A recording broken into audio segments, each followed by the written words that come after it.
My name is Martha, and if you told me 5 years ago that the person who would ultimately destroy my life was the one I gave life to, I would have laughed in your face.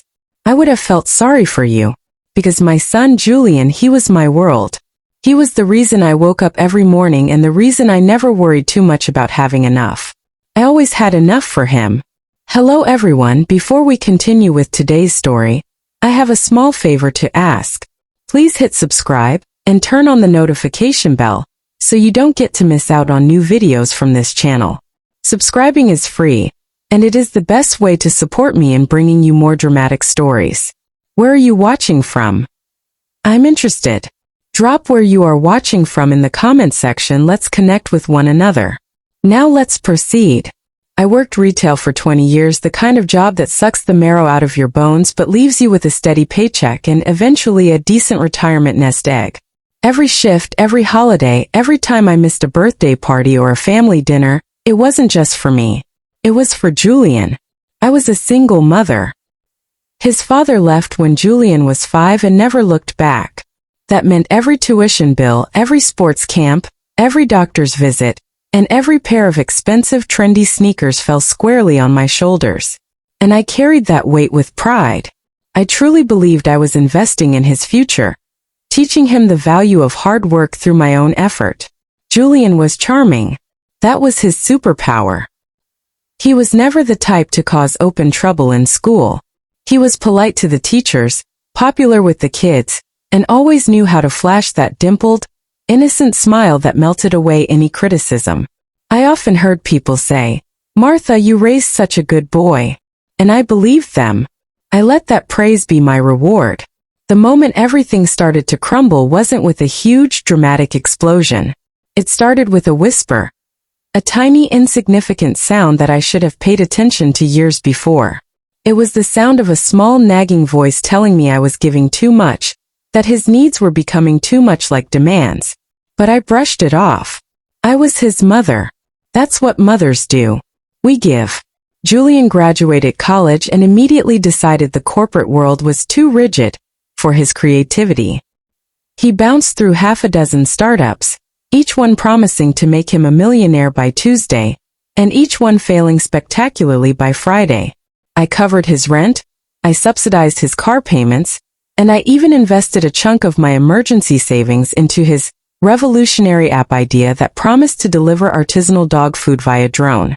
I remember talking to my friend Maria about it. She was blunt. "Martha, you're enabling him. He needs to stand on his own." I'd always defend him. "No, Maria, he's just sensitive. He needs a little more runway to find his footing." In reality, I was scared. I was terrified of him struggling, and even more terrified of him resenting me if I said no. My love was unconditional, but somewhere along the line, my love had become an ATM with unlimited withdrawals. The financial pressure started to feel real about 2 years ago. I dipped into my retirement savings, the true nest egg, the money that was supposed to keep me secure, to bail him out of a bad investment. Then again for what he called a critical business opportunity. I told myself, it's fine. I'll make it back. He's going to hit it big soon. The morning of the ultimate betrayal felt like any other Tuesday. I was sitting at my kitchen table, sipping lukewarm coffee, dreading my early shift. I logged into my bank's app to pay the electric bill. I had gotten into the habit of just glancing at the checking account balance, never really looking at the savings. Why would I? That money was sacred. It was protected. But something that morning, maybe it was the chill in the air, maybe it was the way the weak morning light hit the dust motes floating over the table, made me check the savings. Just a quick peek for peace of mind. The screen loaded. My finger tapped the savings account line. The first thing I registered wasn't the number. It was the glaring, horrifying simplicity of the display. $. Couldn't be right. My hand started shaking so violently I nearly dropped the phone. The zero wasn't a glitch. It was a vacuum. A bottomless, empty space where $. Had been just 2 weeks ago. My entire retirement cushion, the 20 years of sweat and sacrifice, was gone. Wiped out. I clicked on the transaction history, my breath catching in my throat, a small panicked whine escaping my lips. The records were brutal, methodical, and clear. A series of large sequential transfers all routed through an unfamiliar business account, and all verified with my security questions. The questions I had entrusted to my son when I was too sick a few years back to handle online banking myself. I didn't call the police. I didn't call the bank. I called Julian. My voice was raw, thin, stretched taut with a confusion that was rapidly turning into cold, sharp fury. Julian, what did you do? He answered instantly, his tone breezy like he was discussing the weather. Hey Mom. What's up? Don't hey Mom me. I just checked the savings account. Where is it? Where is all the money? There was a noticeable pause and then his voice changed. The charm was suddenly replaced by a hard edge I'd never heard. A cold, clinical indifference that pierced me deeper than any knife. Oh, that. Yeah, I took it. The casual confirmation was worse than any lie he could have invented. I sank into my chair, the air rushing out of my lungs. You took it? Julian, that was my retirement. That was the money for the house repairs for my future. How could you? He sighed. A deep, put-upon sigh, as if I was the one being unreasonable. Look, Mom, stop being dramatic. I needed it. It's an investment in a new venture, a huge opportunity. I told you you'd never understand the scale of it. It was just sitting there losing value. I'll pay you back. Eventually. Eventually? Julian, you emptied me. You left me with nothing but my checking account balance, which is barely enough to cover rent this month. How do you expect me to live? I'm going to have to work until I die. I was crying now, silent tears of sheer disbelief and pain. This wasn't the boy I raised. This was a calculating stranger wearing my son's face. His voice dropped lower, colder, becoming the most terrifying sound I had ever heard. Mom, calm down. You still have the house, don't you? Be grateful. I waited, expecting an apology, a retraction, anything that showed a flicker of humanity. He delivered the final, devastating blow. The quote that would replay in my mind for months, driving every dark thought in every eventual act of revenge. He said with absolute conviction and shocking entitlement, "You're lucky I didn't take your house." The phone call ended. I didn't hang up. He did. He cut me off, leaving me shattered and alone in a silent house, facing a dollar balance and the knowledge that my own flesh and blood saw me not as his mother, but as a resource to be plundered. I looked at the window, at the solid walls of the home I had worked so hard for, and a terrifying thought crossed my mind. He meant it. He hadn't taken the house yet, but the threat was a promise. I was ruined. My son was a thief and a villain. I had hit my personal rock bottom. I truly believed I had lost everything that day, and that my life was over.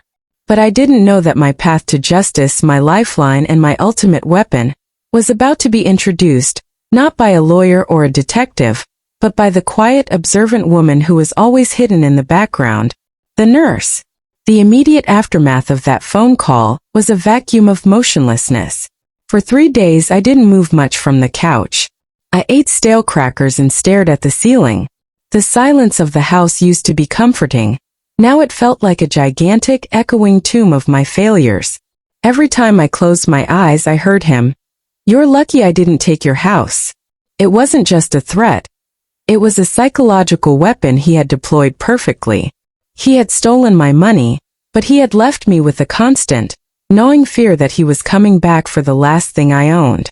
After the paralysis wore off, a fierce protective instinct kicked in. Not the instinct of a mother, but the survival instinct of a cornered animal. I started calling the bank. That's where the next wave of crushing defeat hit me. The bank was polite, professional, and utterly unhelpful. "Mrs. Martha," the manager, a young woman named Chloe, said with practiced sympathy, "we understand this is upsetting, but the transactions were authenticated using your security credentials and your own device. There is no evidence of external hacking or coercion. The transfers were to an account held by your son, Julian Miller. But he stole it. It was my retirement. I didn't authorize those business accounts." I pleaded, my voice cracking. "Legally, Mrs. Martha, because your son had access to your security information, which you willingly provided at some point, and because he is your next of kin, This is considered an internal family dispute, not a case of bank fraud. They wouldn't file a claim. They wouldn't freeze the funds. They wouldn't even try to help. My only option was the police. I remember walking into the precinct, feeling small and foolish. A weary-looking detective named Sergeant Hayes took my report. I laid out the whole story. The 20 years of sacrifice, the emptied bank account, Julian's dismissive arrogance. He listened patiently, writing in a small notebook. When I finished, he sighed, rubbed his temples, and looked at me with that same, familiar look of pity mixed with bureaucracy. Mrs. Miller, this is incredibly painful, I know. But here's the reality. We classify theft as taking something without access or permission. You admit you willingly gave your son the keys to your financial accounts years ago, even if it was just for a short time. He used those keys. Furthermore, family theft involving an adult child and parent, especially without a clearly defined power of attorney agreement, is incredibly difficult to prosecute successfully. The district attorney's office views these cases as civil matters until we can prove force or explicit unauthorized access, which you can't. He put his hands down. If you press charges, you're not just suing him for the money, you're putting your son in prison. Are you prepared to do that? And even if you are, there's no guarantee he'll be convicted. And then you've just created a permanent bitter enemy who still has access to your life. That stopped me cold. Putting Julian in prison. Despite the rage, the betrayal, and the devastation, the image of my son in handcuffs, his life truly ruined, made me hesitate. That tiny flicker of maternal hope, that he would suddenly wake up, confess, and return the money, was still stubbornly burning. I couldn't press charges. Not yet. I just wanted my money back. I wanted justice, not annihilation. The legal dead end was the turning point from shock into chronic, grinding despair. The police and the bank had essentially told me, "You are on your own. Your son won." I had to return to work, not just the part-time job I had planned on easing into, but taking every single double shift available just to cover my mortgage and basic utilities. I stopped buying groceries and started subsisting on instant ramen and discount canned soup. The stress was a physical presence, a weight strapped to my back. I stopped seeing my friends. I couldn't face their pity or worse, their confirmation that they had warned me about Julian all along. Meanwhile, Julian was thriving. That was the most painful part of this whole ordeal. He didn't disappear. Oh no, that would have been too easy. Julian was too arrogant for shame. He started posting on social media slick, professional photos of himself in expensive suits, standing next to sports cars he was considering leasing, and in opulent modern office spaces in the city. He tagged all his posts with vague, self-important jargon about disrupting the industry and unprecedented capital investment. He didn't hide his actions, he celebrated them. He even came to the house once, a month after the theft.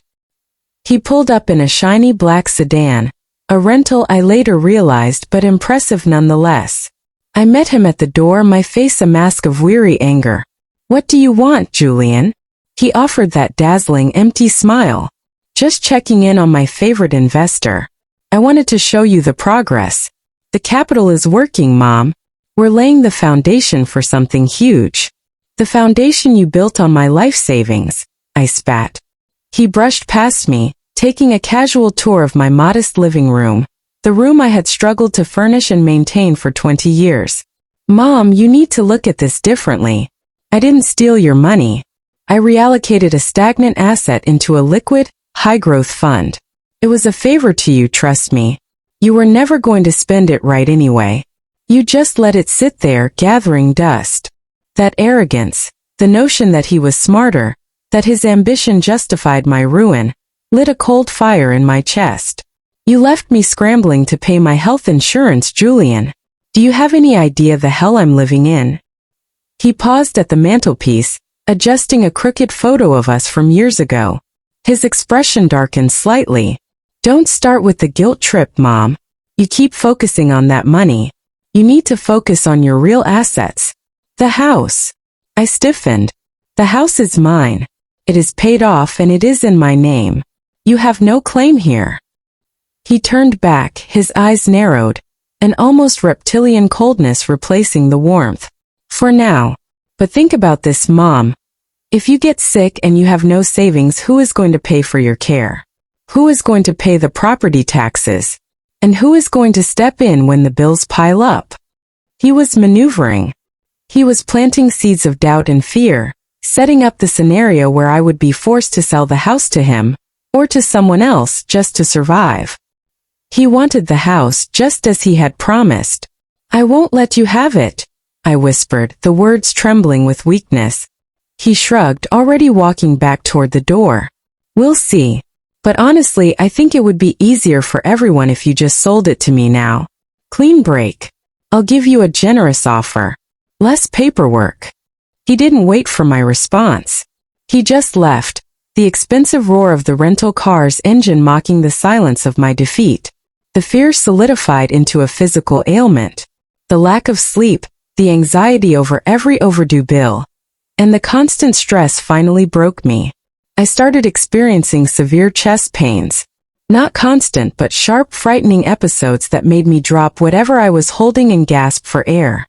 I tried to ignore them. I couldn't afford a doctor, certainly not the emergency room visit I knew was required.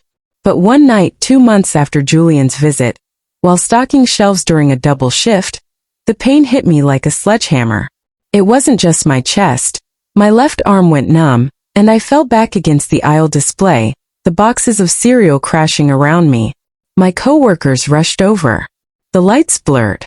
I remember the siren wailing, the frantic voices, and then the sterile, overwhelming smell of the emergency room.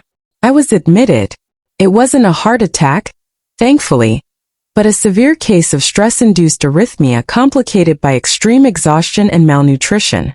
My body, quite literally, had given up under the weight of Julian's betrayal. I lay in that hospital bed, hooked up to machines, staring blankly at the ceiling tiles, feeling utterly, truly alone. I was without savings, without recourse, and now my physical health was compromised. Julian had won on every front. The hospital stay, even with the cheapest insurance plan I could afford, was going to generate bills I had no way of paying. The house, my one remaining asset, was now truly at risk. I pictured Julian's triumphant, entitled face when the eventual letter came demanding I sell. I was at my lowest. I was broken. I was terrified. And then, early on my second morning in the cardiac wing, a new nurse came onto my shift. She was quiet, efficient, and had eyes that seemed to take in everything. She checked my vitals, adjusted my and never said a word beyond medical instructions. But then, as she was charting my information, her eyes fell on the last name printed on my chart, Miller. She paused. Just a second. But I saw it. The slightest tightening around her mouth, a flicker of recognition, or perhaps something darker. She looked up, met my gaze, and her professional mask didn't slip, but her voice when she finally spoke was softer, more deliberate than before. Mrs. Miller, she said, her voice a low murmur. Your son's name is Julian, correct? I felt a cold dread twist in my stomach. Was she a friend of his? Was she going to make things worse? I just nodded, unable to speak. She didn't react immediately. She finished her charting, put the pen down, and then leaned in slightly, lowering her voice further. My name is Diane, she said, and I think we need to talk about Julian. The air in the room suddenly crackled with a possibility I hadn't dared to feel in months. Relief, fear, and a strange, thrilling sense of hope. The catalyst was here. The final piece of the title, The Nurse, had arrived. And I knew with chilling certainty that she knew something fundamental about the man who had ruined me. The words hung in the sterile hospital air. My name is Diane, and I think we need to talk about Julian. My heart, already weakened by stress, seized with a fresh wave of panic. Was this a trick? Had Julian sent her? Was she his girlfriend, his accomplice? His whole demeanor was built on manipulation, so why wouldn't he use his charm to corrupt a nurse to keep an eye on his problem mother? The thought was paralyzing. Another layer of betrayal piled onto the existing mountain. I managed a weak, cracked whisper. Are you a friend of his? Diane didn't look offended. She didn't even look sympathetic. She looked cold and incredibly focused. She pulled a stool closer to the bedside and sat, crossing her arms over her crisp blue scrubs. A friend? No, Martha. Julian Miller doesn't have friends. He has Marks. And I've seen him work before. She used my first name. That small intimacy, coupled with the brutal honesty of her assessment of my son, was the first real hook. I didn't recognize the last name on your chart at first, she continued, her voice low enough that it wouldn't carry past the curtain. Miller is common enough. But when I pulled up your file and saw the emergency contact listed, Julian Miller, age entrepreneur, I remembered him. I remembered everything. Her eyes, a striking shade of hazel, were distant for a moment, recalling something ugly. She took a deep breath, like a diver before plunging into icy water. About 3 years ago, I was working at the high-end private care wing of the Hawthorne Retirement Community. We had an elderly resident there, a man named Mr. Finch. Very wealthy, no close family. He was frail but mentally sharp. Julian, your son, was visiting the facility often. Not visiting Mr. Finch, mind you. He was visiting his great-aunt, who was mildly incapacitated. I leaned forward, the four-needle pulling slightly at my skin, but I didn't care. The terror was giving way to morbid curiosity. Julian was the model nephew, Diane explained, her voice dripping with cynicism. Bringing flowers, reading poetry, charming all the nurses. I remember thinking, what a dedicated young man. But I started noticing a pattern. He would schedule his visits right after Mr. Finch's family lawyer left, or right before the facility's accountant came in. What was he doing? I asked, my throat tight. He was practicing, Diane said simply. He wasn't there for his aunt. He was studying the ecosystem. He was watching how easy it was for people to sign papers when they were tired or lonely or reliant on others. I saw him chatting up Mr. Finch's personal caregiver, asking invasive questions about Mr. Finch's investments, his accounts, his vulnerabilities. I watched him try to befriend Mr. Finch, attempting to get the old man to list him as an emergency contact, offering to help with simple banking tasks. Diane paused, letting the implication sink in. The cold, practiced cruelty wasn't something Julian had suddenly developed to betray his mother. It was a strategy, a long-term playbook. He had honed his skills on vulnerable elderly people, and when that failed, he turned his practiced hand on the one person who would never believe he was capable of such a thing, me.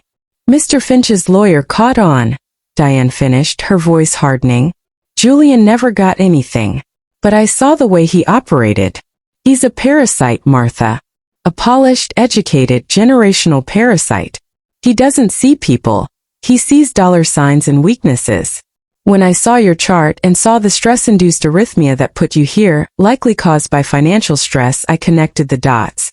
I knew that charming smile was just the opening act for a devastating financial punch. The shock of the revelation was profound. The truth wasn't that my son was weak or troubled. The truth was that he was evil, calculating, professional, and had been working a long con against the world, and eventually against me. The guilt I had felt about pressing charges evaporated, replaced by a searing metallic taste of pure righteous fury. Why tell me this, Diane? I asked, my voice now steady, a new resolve flowing through my veins. Why risk your job? She smiled then, a small grim curve of her lips. Because, Martha, I have a long memory, and I hate people who prey on the weak. I couldn't stop him from hurting Mr. Finch, and I couldn't stop him from hurting you before. But now you're here. You're hurt, but you're conscious. And I have something he doesn't know I have. She reached into the pocket of her scrubs and pulled out a plain, folded piece of paper, a torn-off corner of a napkin or a memo pad. She opened it just enough for me to see a few lines of meticulous, tiny handwriting. It looked like a complicated string of letters and numbers. When Julian was maneuvering around Hawthorne, he was always making notes on his phone or small pads, Diane whispered, leaning in so close I could smell the faint scent of antiseptic on her uniform. One day, he left his planner on a table in the lobby. I saw him frantically looking for it, but by the time he found it, I had taken a quick picture of one page with my phone. I didn't know what it meant then. I thought it was code for a drug deal or something. She tapped the paper. After I saw your name, I went back and studied the photo. Those letters and numbers? They're not phone numbers. They're a business registration code and a P.O. box address for a holding corporation in a state known for being privacy-friendly. A corporate veil.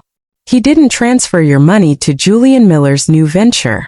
He laundered it through a ghost company named Ether Ascent LLC. The revelation was a blast of cold air. Julian hadn't just spent the money. He had hidden it behind a legal firewall. He was smarter and more sophisticated than I had given him credit for. But Diane had given me the key, the specific undeniable piece of leverage. I needed to move the fight from a fruitless family dispute to a targeted legal strike. He told me I was lucky he didn't take my house. I recounted, the words now loaded with venom. He was waiting for me to be ruined, sick, and desperate, so he could pick it up for a fraction of its value. He was planning the grand finale. Diane's hand rested briefly on my bandaged arm. A gesture of solidarity, not pity. Then we don't let him get to the finale, Martha. We use his own arrogance against him. A shell company means he's trying to shield himself, but it also creates a traceable corporate weakness, a jurisdiction. He might have secured the money, but he didn't secure the information that leads to the money. I'm not a lawyer, but I know this. If you can prove that Ether Ascent LLC was funded solely by assets illegally obtained from your personal retirement account, you can freeze and potentially seize the entire company. I looked at the piece of paper. It was evidence, a clue, a secret handshake in the dark world of white-collar crime. This was my proof.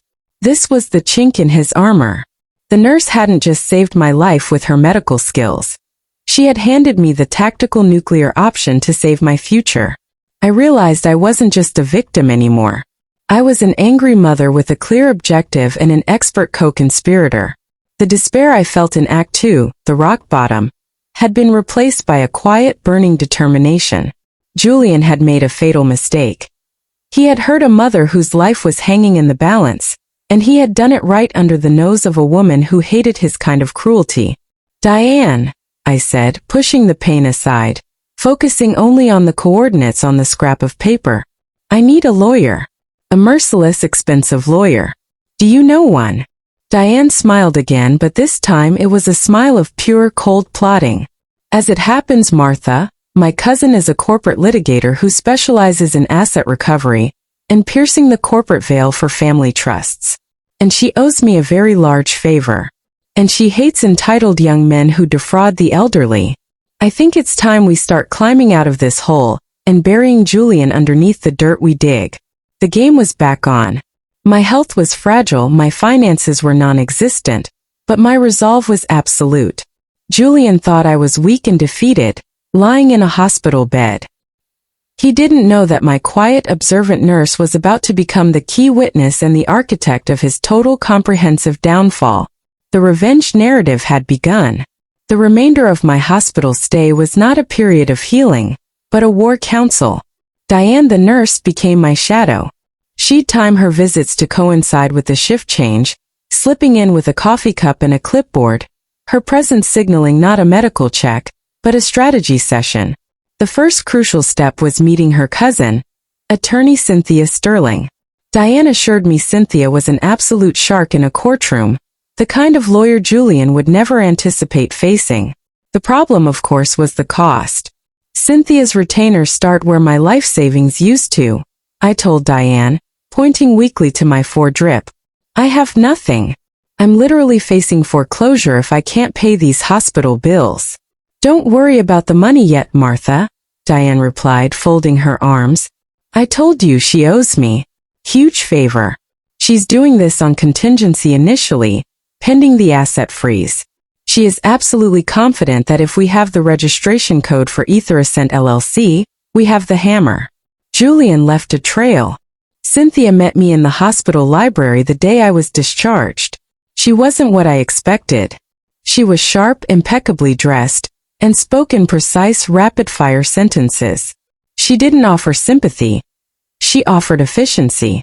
Julian didn't just steal your retirement, Martha. Cynthia began, spreading out documents that detailed the Delaware-based LLC. He was working a much larger, darker strategy. Diane's intuition was right. Julian isn't just a reckless spender. He's an asset liquidator. She explained that Julian's initial scam, the app, the high-growth fund, was just narrative fluff.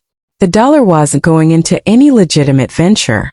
It was being used as seed money to acquire fractional ownership of failing, distressed properties in other states, properties that were too small for major investors to care about but large enough to require a fast, clean cash injection. He created EtherAscent to buy up these properties and instantly flip them to foreign investors who want anonymous real estate holdings. Cynthia explained, tapping the paper. Your dollar wasn't an investment. It was the slippery oil that greased a series of quick, dirty, untraceable property transactions. He was turning your life savings into untaxed, clean cash, stored under a ghost name. But the biggest revelation, the one that turned my cold fury into a blazing inferno, came when Cynthia analyzed the timing. Julian was running out of time, she said. He knew you would need a place to go. And he knew that the longer he waited, the harder it would be to seize the house from you through legal means. Cynthia had uncovered a disturbing document, a tentative foreclosure contingency plan Julian had filed before he even emptied my account.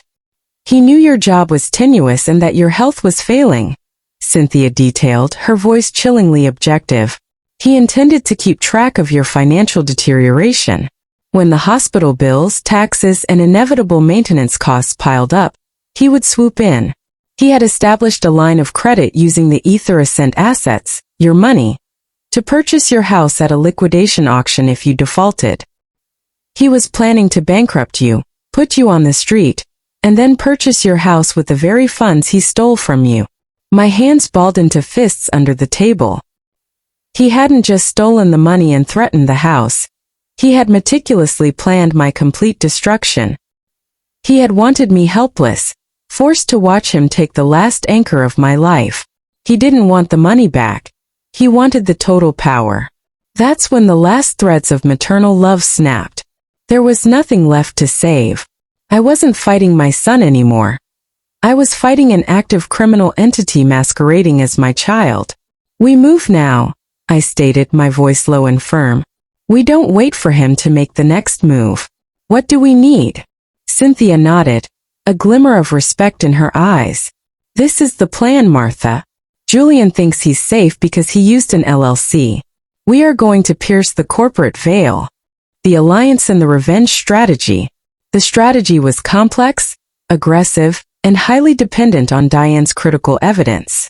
The evidence trail, Diane's role, Diane's photo of the planner, along with her detailed sworn affidavit about observing Julian's behavior at the retirement home, established a pattern of predatory financial behavior targeting vulnerable parties. This evidence, though circumstantial, was key to showing that Julian's acquisition of my accounts was part of a larger criminal scheme, not a legitimate investment. The financial assault, Cynthia's role. Cynthia filed an immediate ex parte motion in the state where EtherAscent LLC was registered. This motion argued that the sole source of capital for the LLC was the fraudulent transfer of my retirement funds, making the company, legally, a criminal construct. The goal was a temporary restraining order (TRO) and a preliminary injunction to freeze all EtherAscent assets immediately, a financial lockdown. The public facade, Martha's role. My role was the most agonizing. I had to continue acting like the beaten, bankrupt mother. I had to let Julian believe he was winning. If he hears the court case is coming, he'll drain the accounts and disappear, Cynthia warned. You need to be invisible. No social media. No angry calls. You must appear completely broken and focus only on surviving your health crisis. I even had to go further.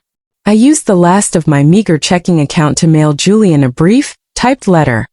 No emotional outburst, just a lie. Julian, I am out of the hospital but still very ill. I have no money for the bills, and the house is becoming too much to manage. I think you were right. I need to sell. I'll call you next week to discuss the generous offer you mentioned. Mom, sending that letter was the hardest thing I'd ever done. It was the white flag of surrender he had been waiting for. It was a lie designed to keep him complacent, arrogant, and stationary, waiting for his final prize. It fed his monstrous ego, ensuring he wouldn't sense the legal noose tightening around his shell company. The tension in the following 2 weeks was unbearable. I was living on borrowed time and Cynthia's promise. I was back at work, dragging myself through shifts, acting the part of the defeated martyr. Julian, predictably, never replied to the letter, confirming his utter lack of human empathy. He had what he wanted: control and confidence. Finally, Cynthia called. Her voice, usually so measured, held a note of triumph. "It worked, Martha." The judge granted the TRO. As of PM this afternoon, Ether Ascent LLC is frozen. All assets, bank accounts, and fractional property holdings are locked down pending the full evidentiary hearing. Your dollar and the profit he's generated from it is legally secured. The relief was a physical wave so intense it almost knocked me over. I had stopped the bleeding. I had secured the money. But that wasn't enough for justice. Julian had planned to take my house and humiliate me. We had to ensure the takedown was not just financial, but total and public. "What's next, Cynthia?" I asked. "How do we make him feel the full force of what he did?" "We wait for him to find out about the freeze," Cynthia stated simply. "And then, Martha, we offer him the bait. The one thing he thinks he has left.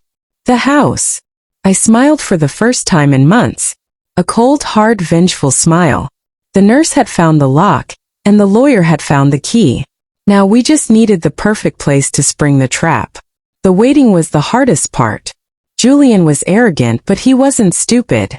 We knew the moment he tried to make a significant financial move using Ether Ascent LLC, to buy another property, to move profits, or simply to pay a massive personal expense, he would hit the brick wall of Cynthia's temporary restraining order. We just didn't know when that moment would come. I continued to play the role of the defeated mother. I answered his sporadic, patronizing texts with short, mournful replies about my health and my inability to keep up the house maintenance. I needed him to believe his victory was assured, that the house was ripe for the taking. The call came 2 days after the assets were frozen. It wasn't to me. It was to Cynthia's office from a frantic, high-powered lawyer in Delaware representing Ether Ascent. Julian had tried to close on a new high-value asset, a small commercial unit, and the title company had flagged the freeze. His entire operation, the whole intricate shell game he had built on my ruined life, had just ground to a total halt. Cynthia called me immediately, the satisfaction clear in her voice. "He knows, Martha. He's panicking. His lawyer is scrambling, demanding to know who filed the injunction and on what grounds. I haven't disclosed your name yet, just that the petitioner is seeking restitution based on evidence of fraudulent transfer of proprietary funds." This was the critical juncture. Julian needed to unfreeze the money now. His new deals were collapsing, his reputation among his shady investors was at stake, and his whole house of cards was falling down. He would be desperate. And desperate men make arrogant mistakes. I didn't wait for him to contact me. I followed the script Cynthia and I had painstakingly prepared. I called him. "Julian," I said, my voice deliberately weak and laced with defeat. I was sitting in my kitchen, the phone pressed hard against my ear, Diane listening on speakerphone from the other room, coaching me with silent hand signals. He didn't greet me. His veneer of charm was completely gone. "What the hell did you do, Mom? Why is my business frozen?" "Your business." I scoffed but quickly pulled back the emotion. "Julian, I don't know what you're talking about. I've been so sick. I've been dealing with property tax demands and maintenance notices. I had to hire a cheap local attorney just to stop the city from fining me over the broken porch railing. Maybe they filed something. I don't know the specifics. I just signed what they put in front of me." It was a perfect, plausible lie. The sound of a desperate, confused old woman taking minor, uncoordinated legal actions. He swallowed it whole. His voice was laced with frantic frustration, not suspicion. "You need to stop talking to that lawyer. It's interfering with my capital." "Your capital is the least of my worries, Julian," I pleaded, sinking deeper into the performance. I can't afford to live here anymore. I'm drowning. I need to sell the house and I need to do it fast before the city takes it. You said you'd give me a generous offer. I heard him take a deep, calculating breath. The money freeze was a huge problem, but he saw the house as the solution. If he could secure the house, my last true asset, it would be a massive personal win, a psychological trophy, and an immediate tangible asset he could leverage with his associates while the messy court case was sorted out. He would prove he was still winning. The bait was taken. Fine, Mom, he said, his arrogance resurfacing. I'll buy the house. But you're in a distressed sale situation, so I'm not offering market value. I'll give you dollar cash closing in 7 days. That's generous, considering you'll lose the house to the city anyway. The house was worth nearly 4 times that amount. His offer was the final insult, the absolute confirmation that he saw me as nothing more than a broken asset he could exploit. 7 days. I choked out, pretending to hesitate. That's so fast. Take it or leave it, he snapped. And I'll draw up the paperwork immediately. You will sign the deed over to me. No lawyers involved. No, Julian, I corrected gently, following Cynthia's strict instructions. I still need the local attorney to handle the title transfer and those pesky city issues. We'll use him. But 7 days is fine. I hung up, my hand shaking not from fear, but from the incredible intensity of the lie. Diane walked in, her face radiating grim satisfaction. He bit Martha. Hook, line and sinker. The setting of the trap. The next 6 days were a blur of legal maneuvers. The plan was brilliant in its simplicity, relying entirely on Julian's overriding greed and need for control. The venue. The closing wouldn't be at a law firm. It would be at the local attorney's office I had mentioned, a small, unassuming place Julian would view as a non-threat. The trap. Julian insisted on a full, immediate transfer of the deed of trust into his name, not the LLC's. He wanted to parade his victory. This was his fatal mistake. When a deed is signed, a final background check is performed to confirm the funds used for the purchase are legally clean. The ambush. Cynthia would not be at the closing. Diane, however, would be there. Not as a nurse, but as a family friend witnessing the transaction. The final pieces were the delivery of the court papers. Cynthia had prepared a second motion, a request to the court to appoint a receiver over ether assent, and a full disclosure of Martha Miller as the petitioner. This motion contained Diane's affidavit and the full extent of the evidence. These papers were to be served to Julian personally at the moment he believed he had finally defeated me. On the morning of the closing, I felt a strange calm. I dressed meticulously, feeling stronger than I had in years. Diane picked me up, giving my hand a firm squeeze. He's going to walk in there expecting to sign a paper and walk out the owner of your life, Martha, she said quietly. He's going to walk out with nothing but a lawsuit. At the small attorney's office, Julian was already there, pacing, wearing an expensive casual suit. He barely glanced at me, his focus entirely on the stack of papers waiting to be signed. He was impatient, ready to conquer. Let's get this done, Mom, he said, his eyes glittering with triumph. Sign where the nice man points and you'll have your cash. I sat down at the table. The local attorney, a nervous, kind man named Mr. Jenkins, went through the closing documents. Julian pushed the final deed toward me. The moment was surreal. Signing away the house I had bled for, knowing it was the last act of a massive, meticulously constructed play. I signed. Mr. Jenkins signed. Diane, sitting quietly to the side, signed as the witness. Julian snatched the deed, a victorious smirk crossing his face. He pulled out a cashier's check for $1. He tossed it onto the table as if it were worthless currency.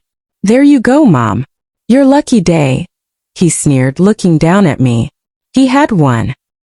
He had emptied my accounts, broken my spirit, and now he owned the house. He stood up, ready to walk out. That was the signal. Suddenly, the door to the small conference room swung open, and 2 figures entered. Cynthia Sterling, looking sharp and utterly implacable, and a court process server holding a thick stack of documents. Julian stopped dead in his tracks. His triumphant smile evaporated, replaced by a look of confusion, then instant dawning horror. Who are you?" he stammered, looking from Cynthia to the process server and finally to me. Cynthia stepped forward, radiating cold authority. "Julian Miller," she stated, her voice sharp and legal. "I am attorney Cynthia Sterling, representing the petitioner in Miller vs. Ether Ascent LLC. The process server stepped up to him and slammed the thick packet of documents directly into Julian's chest. "You have been served. Order of appointment of receiver, fraudulent transfer claim, and full disclosure of petitioner and evidence." Julian caught the papers, staggering back. His eyes, frantic, searched the room, finally locking onto mine, now cold and utterly devoid of mercy. His eyes fell on the name of the petitioner, Martha Miller. The look of ultimate realization, the confusion, the panic, the betrayal was beautiful. He realized the real trap wasn't the frozen money. The trap was the house, the signing, and the timing. He had walked straight into a full legal ambush designed by the victim he thought was defeated. He looked at me, his mouth opening, his betrayal complete. "You!" he choked out. The stage was set. The tables had officially turned. Now the final devastating act of justice could begin. The silence in that small lawyer's office was immediate and crushing. Julian stood frozen, the thick packet of legal documents clutched to his chest like a shield. His face, moments ago flushed with triumphant arrogance, drained instantly to a sickly gray. He wasn't looking at Cynthia Sterling, the implacable lawyer, or the court server. He was looking at me, his eyes wide with a desperate, wounded confusion. "Mom, what is this?" he whispered, the sound betraying his total collapse. You said you were selling the house." I stood up slowly, deliberately, meeting his gaze for the first time with pure, unadulterated strength. The broken, frightened woman was gone. "I did sell the house, Julian," I said, my voice steady and clear, cutting through the silence. "I sold it to the city to clear the minor liens at full market value yesterday. The deed you just signed is useless. You just paid dollar for a property that was already out of my hands. You wasted your money, your ill-gotten gains, on a final worthless piece of paper." His knees nearly buckled. He looked down at the check he had tossed onto the table, the check he had intended as a final pathetic insult. Now it was just $100,000 payment for nothing. His desperate move to claim victory had only served to put a massive amount of his liquid capital directly into the hands of the victim he had ruined. Cynthia stepped in, her voice clinical. "The documents you hold, Mr. Miller, detail the evidence that the funds used to capitalize Ether Ascent LLC were obtained by fraud from the retirement accounts of Martha Miller, the petitioner. Your entire business entity is now under the control of a court-appointed receiver. Every asset, every property, every dollar is locked down, pending full restitution." Julian finally found his voice, rising to a shout of pure, panicked rage. "This is insane. You can't do this. I'm your son. That money was mine. I told you I was using it for an opportunity. An opportunity to defraud the vulnerable, Julian." Diane stepped forward, speaking for the first time. She didn't shout. Her voice was calm, steady, and devastating. "I saw you 3 years ago, trying to cozy up to Mr. Finch at the retirement home. I watched you study how to prey on the elderly. I saw you practice the smile you later used on your own mother. You didn't take my money because you needed an opportunity. You took it because you are a financial predator." The revelation that Diane, the nurse, was not a random figure, but a key witness who had tracked his pattern of abuse, was the final psychological blow. Julian's eyes darted between the two of us, realization dawning that this hadn't been an accident. It had been a meticulously coordinated ambush. "It was her," I confirmed, gesturing to Diane. "The nurse remembered you, Julian. She gave me the keys to your shell corporation while I was lying sick in the hospital, because of the stress you put me under. She and her cousin built the case that has now frozen your entire empire." Julian dropped the legal papers, his composure shattering completely. He lunged across the table toward me, his face contorted in a mask of violent hate. You ruined me. I'll make you pay. I'll still take this house, I'll fight you. Cynthia, without flinching, put a hand on my shoulder. The process server and the local attorney stepped forward immediately, blocking Julian's path. Mr. Miller, I would advise you to cease immediately, Cynthia warned. Your aggression is noted. Furthermore, you will not take anything because the house is already sold. The true funds used to acquire it legally were secured, and your final dollar payment for the deed that I personally signed will be placed into a court escrow account as partial restitution for the pain and suffering you inflicted.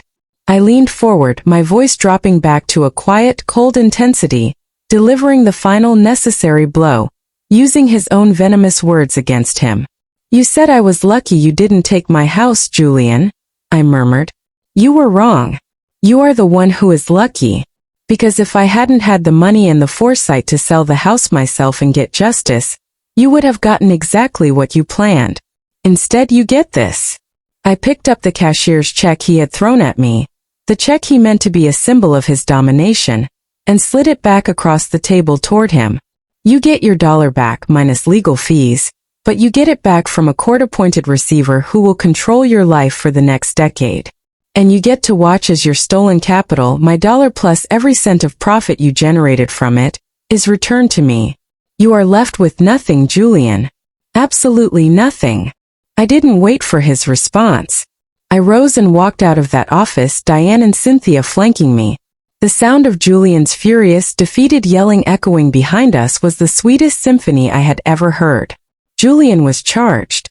Not with the initial theft, which was complicated, but with the fraudulent use of an LLC for the purpose of asset concealment and tax evasion, crimes that carried serious penalties.